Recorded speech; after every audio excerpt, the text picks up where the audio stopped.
Today, we bring you a tragic story from North Carolina, a private plane crash that claimed the lives of racing legend Greg Biffle and several members of his family. This incident has shocked the NASCAR community and beyond.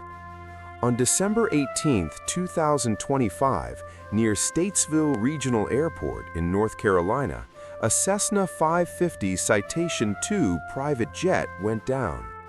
On board were Greg Biffle, his wife, children, friends, and the pilot.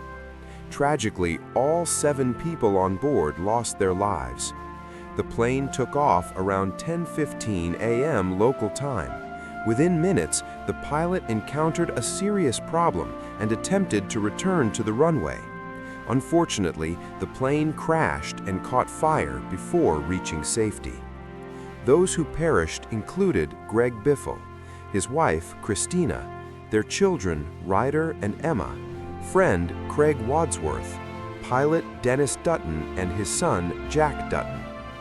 This was a devastating loss for families and the motorsport world alike. In a heartbreaking last message, Christina reportedly texted her mother, "We're in trouble." This was the last known communication from the plane before the crash. Greg Biffle was more than a NASCAR driver. He was a 19-time Cup Series winner and a respected figure in motorsports, admired for his skill, sportsmanship, and dedication to his fans. Authorities, including the FAA and NTSB, are investigating the crash to determine the exact cause, whether mechanical failure, pilot error, or other factors. This tragedy is a reminder of life's fragility.